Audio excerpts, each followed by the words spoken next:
Welcome back to Dummy Comics. நாம் இன்னைக்கு பார்க்க போகிறது கிரியேச்சர்ஸ் கமாண்டோஸ் எபிசோட் 6 பார்த்தீங்கன்னா இன்றைக்கி ரிலீஸ் ஆயிடுச்சு. இந்த எபிசோட எக்ஸ்ப்ளனேஷன் அந்த வீடியோவில் பார்க்க போகிறோம். இந்த எபிசோடில் பார்த்தீங்கன்னா டிசியூவோட பேட்மேனை வந்து காட்டிட்டாங்க கைஸ். அந்த ராபர்ட் பெட்டிசன் பேட்மேன் தான் வருவார் அப்படி இப்படின்னு சொல்லிட்டு நிறைய ரூமர்ஸ் சுற்றி இருந்து அதை பற்றி நம்ம கூட ஒரு வீடியோ போட்டிருப்போம். இப்போ பார்த்தீங்கன்னா அஃபிஷியலாக டிசியூவோட பேட்மேன் வந்து காட்டிட்டாங்க கிரியேச்சர்ஸ் கமாண்டோஸில். யார் கேஸ்ட் ஆகிக்காங்கன்னு தெரியல, பட் பேட்மேனோட அப்பியரன்ஸ் வந்து ஃபஸ்ட் டைம் வந்து காட்டியிருக்காங்க டிசியூவில். இப்போ வந்து நம்ம வந்து வீடியோக்குள்ளே வந்து எபிசோட ஸ்டார்டிங்லேயே பார்த்தீங்கன்னா பிரின்சஸை காட்டாங்க. பிரின்சஸ் வந்து கிரியேச்சர்ஸ் கமாண்டோஸை கொன்னே ஆகணும் அப்படின்னு சொல்லிட்டு செம்ம கோவத்தில் இருக்க மாதிரி வந்து காட்டியிருக்காங்க. அதுக்கப்புறமா பார்த்தீங்கன்னா நம்ம நீனா பிரைட் இவங்கெல்லாம் வந்து அப்படியே தொலைஞ்சு போயிட்டாங்க பார்த்தீங்களா, அந்த சண்டையில் செப்பரேட் ஆனாங்க பார்த்தீங்களா. இப்போ பார்த்தீங்கன்னா நம்ம நீனா வந்து அப்படியே பயந்து போகும்போது பிரைட் வந்து பார்த்துறாங்க. பிரைடும் பார்த்துக்கப்புறம் இவங்க ரெண்டு பேரும் என்ன பண்ணுறாங்க பார்த்தீங்கன்னா இந்த மெம்பர்ஸ் கிட்ட இந்த ஆர்மிக்கிட்டேருந்து தப்பிக்கிட்ட என்ன பண்ணுறாங்கன்னா ஒரு ப்ராஸ்டியூட் இடத்துக்கு வந்து போகிறாங்க. அங்கே போயினோடனே அவங்க வந்து பார்த்தோன்னே வந்து அவங்க வந்து மிரட்டுறாங்க. மிரட்டி வந்து இங்கே யார் இருந்தாலும் நாங்கள் இல்லைன்னு சொல்லுங்கள் அப்படின்னு சொல்லிட்டு மிரட்டுறாங்க. அதுக்கேற்றுமே அவங்க சொல்லும் போது பார்த்தா 2 சோல்ஜர்ஸ் வராங்க. அந்த 2 சோல்ஜர்ஸ் கிட்டே வந்து இவங்களும் வந்து மலிப்பி தப்பிச்சதுக்கு அப்புறம் பார்த்தீங்கன்னா ஃபிளாக் வந்து அடி வாங்கி விழுந்தாரு பார்த்தீங்களா, இறந்துருவார் நான் கூட சொன்னேன் பார்த்தீங்களா. அவர் வந்து காட்டுறாங்க. ரிக் ஃபிளாக் வந்து நம்ம அமாண்டா வாலரும் ஜானும் வந்து 2 பேர் வந்து ஹாஸ்பிட்டலில் கூண்டு போயிருக்காங்க. அப்போ வந்து அந்த ஆஃபீஸர் என்ன சொல்கிறாங்கன்னா ஒரு பெரிய மான்ஸ்டர் அச்சு போட்டுச்சுன்னு நினைக்கிறேன் அப்படி இப்படின்னு சொல்லிட்டு சொல்கிறார் டாக்டர். இவங்க வந்து அமாண்டா வாலரும் வந்து என்ன ஆச்சுன்னே தெரியல, அவங்களுக்கு வந்து டவுட்டாகவே இருக்குது என்ன தான் இங்கே நடக்குது, சர்ச்சி சொல்கிறது உண்மையா இல்லை எலினா உண்மையிலே கெட்டவளா அப்படின்ற மாதிரி டவுட்டில் வந்து அமாண்டா வாலர் இருக்காங்க. ஒரு பக்கம் பார்த்தீங்கன்னா வந்து அதை அவர் வந்து கூட்டு வந்து ஃப்ராங்கஸ்டைன் நல்லா தெரியும். அதை வந்து ஜான் கிட்ட வந்து ஜான் வந்து கேட்டிருப்பாரு. இது மாதிரி அவங்க க்ரீன் கலர்னோடனே திங்கான்னு சொல்லிட்டு மென்ஷன் பண்ணியிருப்பாங்க. இவங்க வந்து ஸ்வாம் திங்கை தான் வந்து இங்கே மென்ஷன் பண்ணுறாங்க நான் நினைக்கிறேன். ஏன்னா அதுக்கும் படம் வரப்போதில்ல, அதுக்கான ஒரு சின்ன ரெஃபரன்ஸ் மாதிரி எனக்கு தெரிஞ்சுது. ரிக் ஃபிளாக் வந்து எத்தனை பேர் சேர்த்துறாங்க. அப்படியே இப்படிக்கா பார்த்தீங்கன்னா நம்ம ஃப்ராங்கன்ஸ்டைன் வந்து அங்கேருந்து ரிக் ஃபிளாக் வந்து எத்தனை பேர் ஹாஸ்பிட்டலில் சேர்த்துட்டு ஃப்ராங்கன்ஸ்டைன் என்ன பண்ணுறாருன்னா பொக்கிஸ்தானுக்கு வந்து வீட்டில் வந்து போகிறாரு. பட் வந்து வேற யாரோ ஒருத்தவங்க ஃப்ளைட்டில் வந்து அடிச்சு போட்டு பொக்கிஸ்தானுக்கு வந்து கிளம்பி போயிருக்கா. நம்ம ஃப்ராங்கன்ஸ்டைன் அங்கே போகிறவங்க 2 பேர் வந்து அவ்வளோ குரூட்டெல்லாம் அடிச்சு போட்டு கொள்றது மட்டும் இல்லாமல் அந்த பிளேனில் கிளம்பி போறாரு. ஒரு பக்கம் பார்த்தா நம்ம வீசில் வந்து உல்ஃப்ஸ் கிட்ட மாட்டிக்குது. அது தொலைஞ்சு போயிட்டாங்க. உல்ஃப்ஸ் கிட்ட மாட்டினு வீசில் என்ன பண்ண போறான்டா, அவனே ஏற்கனவே ஒரு இன்னசென்ட், அவன் என்னடா பண்ண போறான்ற மாதிரி நமக்கு பயத்தில் இருக்கு. ஒரு பக்கம் பார்த்தா நம்ம டாக்டர் பாஸ்பரஸ் வந்து ஒளிஞ்சுன்னு இருக்காரு. அப்போ பார்த்தீங்கன்னா வந்து ஒரு வீட்டுக்கு வந்து போறாரு. அந்த வீட்டில் பார்த்தீங்கன்னா ஒரு குழந்தை ஃபோட்டோ பார்த்து டாக்டர் பாஸ்பரஸுக்கு அவரோட குழந்தை ஞாபகம் வருது. பார்த்தீங்கன்னா ஒரு ஃபேமிலி ஃபோட்டோ பார்த்து அவருக்கு ஒரு ஒய்ஃப் ஞாபகம்லாம் வருது. டாக்டர் பாஸ்பரஸ் அவங்க ஒய்ஃப் எல்லாம் பார்த்துட்டு அப்படியே வந்து ஒரு மாதிரி பார்த்துட்டு கவலையிலே இருக்காரு. அப்போ பார்த்தீங்கன்னா நம்ம இன்னொரு ஃபிளாஷ்பேக் காட்டுறாங்க. அது ரொம்ப கொடுமையா இருக்கு அந்த ஃபிளாஷ்பேக். டாக்டர் பாஸ்பரஸ் வந்து அவங்க ஒய்ஃபையும் பசங்க 2 பேரையும் வந்து கொன்னு அந்த கொன்னதுல வந்து அந்த ரத்தத்தை வந்து கை வைக்கிறான்.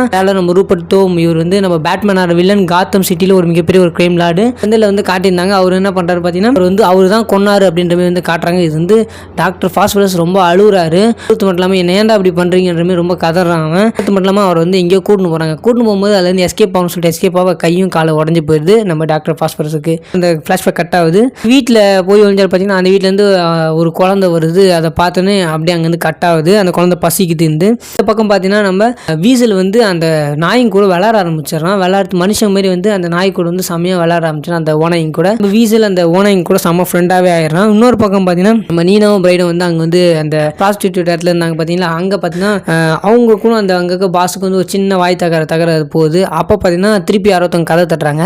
இப்போ பார்த்தீங்கன்னா ஒரு 2 மெட்டா ஹியூமன்ஸ் வந்து உள்ளே வராங்க. ப்ராஸ்டியூட் இடத்துக்கு எதுக்கு வருவாங்க வராங்க. வரும்போது பார்த்தீங்கன்னா இந்த மெட்டா ஹியூமன்ஸை பார்த்து ஃபர்ஸ்ட் நம்ம பிரைட் டவுட்லாம் படுறா. பட் இருந்தாலும் வந்து அது அங்கே நடக்கிற தொழில்ன்ற காரணத்தால் வந்து பிரைடும் நீனாவும் கீழே தான் இருக்காங்க. இன்னொரு பக்கம் அந்த குழந்தைக்கு வந்து நம்ம டாக்டர் பாஸ்பரஸ் சாப்பாடு ஊட்டி இருந்தாரு பார்த்தீங்களா. அந்த சாப்பாடு ஊட்டி கொடுத்துருக்கும் போது டாக்டர் பாஸ்பரஸுக்கு திருப்பி மெமரிஸ்லாம் ஞாபகம் வருது. அப்போ வந்து ரூபர்ட் தோமுக்கு வந்து இவர் வந்து இந்த ஏமாத்திட்டாரு, நியூக்ளியர் ரியாக்டர் வந்து கிரியேட் பண்ணது இவருக்கு வந்து எதுவுமே லாபம் வரல அப்படின்ற காரணத்தால் வந்து நம்ம ரூபர்ட் தோம் வந்து நம்ம டாக்டர் பாஸ்பரஸ் வந்து இவ்வளோ இது பண்றாரு. இதுக்கு காரணம் வந்து நம்ம டாக்டர் பாஸ்பரஸ் ஒய்ஃப் அப்படின்ற மாதிரி சொல்லப்படுது. அதனால நம்ம டாக்டர் பாஸ்பரஸை கொன்னே ஆகணும்னு சொல்லிட்டு அவர் என்ன பண்ணுறாங்கன்னா அந்த நியூக்ளியர் ரியாக்டர் மிஷினில் வச்சு அவரை கொளுத்தி விட்டு கிளம்பிடுறாங்க. பட் அங்கே வந்து ட்விஸ்ட்டு நம்ம டாக்டர் பாஸ்பரஸ் வந்து இந்த நீனாவும் பிரைடும் வந்தாங்க பார்த்தீங்களா. அந்த ப்ராசஸ் இடத்துல அந்த 2 மெட்டா ஹியூமன்ஸும் வந்து ஒரு பொண்ணுக்கிட்ட செம்ம மிஸ்பிஹேவ் பண்ணுறாங்க. இதை பார்த்துட்டு நம்ம நீனாக்கு வந்து புரட்சி மாரி கோவம் வந்து அவங்க என்ன பண்ணுறாங்க பார்த்தீங்கன்னா அந்த மெட்டா ஹியூமன்ஸ் கூட சண்டை போடுறாங்க. அவங்க வந்து போல்ட்லாம் யூஸ் பண்ணுறாங்க. தண்டர் போல்ட்லாம் யூஸ் பண்ணி சண்டை போடுறாங்க தோர் மாரி. அவங்க கூட வந்து நம்ம நீனா சண்டை போடும்போது நீனாக்கு ஒன்றுனா வந்து பிரைட் சும்மா இருப்பாங்களா. பிரைட் வந்து போட்டு சொருவ அடிக்க வந்துடுறாங்க. போட்டு செம்மையாக அடித்து உடச்சி வாயெல்லாம் உடச்சி போட்டுறானுங்க. வாயை மட்டும் இல்லை நெஞ்செல்லாம் கிழிச்சு கொள்றாங்க. ரொம்ப குரூட்டலாக கொண்டு இருந்தாங்க அந்த ரெண்டு பேரும் கொள்றது மட்டும் இல்லாமல் இன்னொரு பக்கம் வந்து அவங்களை கொண்டுட்டு நீனாவும் பிரைடும் பார்த்தீங்கன்னா அந்த இடத்துல இருந்து வெளியே வந்துடுறாங்க. வெளியே வந்ததுக்கப்புறம் வந்து நம்ம வீசல் வந்து அவன் அந்த நாயின் கூட தூங்கிது. காலையில் ஆயிடுது நாயின் கூட தூங்கிது. நம்ம வீசல் தூங்கத்து மட்டும் இல்லாமல் அந்த நாயின் கூட வந்து தூங்கி இருந்து அப்போ பார்த்தீங்கன்னா நம்ம வீசல் வந்து ஏஞ்சிட்டு அந்த பிரின்சஸ் ஞாபகம் வருது. அந்த பிரின்சஸை அந்த வீசல் சின்ன வயசில் அந்த குழந்தையா ஞாபகம் வச்சுக்கின்னு சரி நம்ம போய் அந்த பிரின்சஸ் பார்க்கணும்ல சொல்லிட்டு வீசல் வந்து ஞாபகம் வச்சுன்னு புது ரொம்ப ஃபீலிங்காக தான் இருந்துச்சு. வீசல் வந்து அந்த நாயின் கூட இருந்திருந்தால் எஸ்கேப் ஆகிடும். பட் இருந்தாலும் வீசல் வந்து அங்கே போய் பிரின்சஸை போய் காப்பாற்ற போதா என்னன்னு தெரியல. மேக்ஸிமம் காப்பாற்றின மாதிரி தான் அதோட இன்டென்ஷனுக்கு வீசல் வந்து கேஸ்ல நோக்கி கிளம்புது. டாக்டர் ஃபாஸ்பரஸ் வந்து உயிரோட வந்துடுறாரு. வரது மட்டும் இல்லாமல் எல்லாரையும் போட்டு செமையாக கொள்றாரு. அந்த ரூபர்ட் தோமோ வந்து கொள்றது மட்டும் இல்லாமல் அந்த ஒரு அடியாளங்களையும் கொள்றாரு. ரூபர்ட் தோமோட மொத்த எம்பரும் அவர் எடுத்துக்கிறாரு. எடுத்துன்னு மட்டும் இல்லாமல் ராஜ வாழ்க்கை வாழ்றது எல்லாரையும் போட்டு அடிக்கிறது கொள்றதுன்னு இருக்காது. பட் இவர் எல்லாத்தையும் எங்கே பண்ணுறாருன்னு தான் மறந்துட்டாங்க. இவர் எல்லாத்தையும் காத்தம் சிட்டியில் பண்ணுக்காரு. காத்தம் சிட்டியின் தலைவன் யார்? நம்ம பேட்மேன் தான். பேட்மேன் கையால் வந்து நம்ம டாக்டர் ஃபாஸ்பரஸ் மாற்ற மாதிரி வந்து இந்த எபிசோட முடிச்சிருந்தாங்க. பேட்மேனை காட்டில் பேட்மேனோட அப்பீரன்ஸ் மட்டும் காட்டினாங்க அந்த ஷேடோவில். அது ரொம்பவே பார்க்கவே பயங்கரமாக இருந்தது. இந்த பேட்மேன் கொஞ்சம் பல்காக இருக்காரு. அதாவது எந்த அளவுக்கு நம்ம பென் அஃப்லெக்கோட கொஞ்சம் பல்காக இருக்க மாதிரி காட்டியிருந்தாங்க. ஒரு அனிமேஷன் ஸ்டைலில் கூட இப்படி காட்டியிருக்காங்க. இங்கே வந்து பேட்மேன் காட்டுறது மட்டும் இல்லாமல் அப்படியே வந்து நம்ம டாக்டர் ஃபாஸ்பரஸ் அது மூலமாக தான் ஜெயிலுக்கு வராரு அப்படின்ற மாதிரியும் வந்து காட்டப்படுது. அப்படியே வந்து நம்ம டாக்டர் ஃபாஸ்பரஸ் வந்து அந்த குழந்தை கூட விளாண்டுக்க மாதிரி வந்து காட்டுறாங்க. அப்படியே வந்து அந்த குழந்தைய வந்து அவங்க ஃபேமிலி கிட்ட விட்டுட்டு நான் வந்து இதுக்கு போகிறேன், அதாவது கேஸ்டில் போகிறேன். கேஸ்டில் வழி எங்கே கேட்டோன்னு அவங்க வந்து வழி காட்டுறாங்க. இப்போ நம்ம டாக்டர் ஃபாஸ்பரஸ் நடந்து போக அங்கே வீசல் பக்கத்துலேயே வந்து நீனாவும் பிரைடும் நடந்தோட 4 கிரீச்சர்ஸ் கமாண்டர்ஸ் டீம் வந்து அங்கே வந்துடுறாங்க. வந்துட்டு அங்கே வந்து கிளம்பி பிரின்சஸை கொள்றதுக்கு கிளம்பி போயின்னு இருக்காங்க. இன்னொரு பக்கம் வந்து பிரின்சஸ் வந்து பெரிய ஆர்மியை ரெடி பண்ணிக்காங்க கொள்றதுக்கு.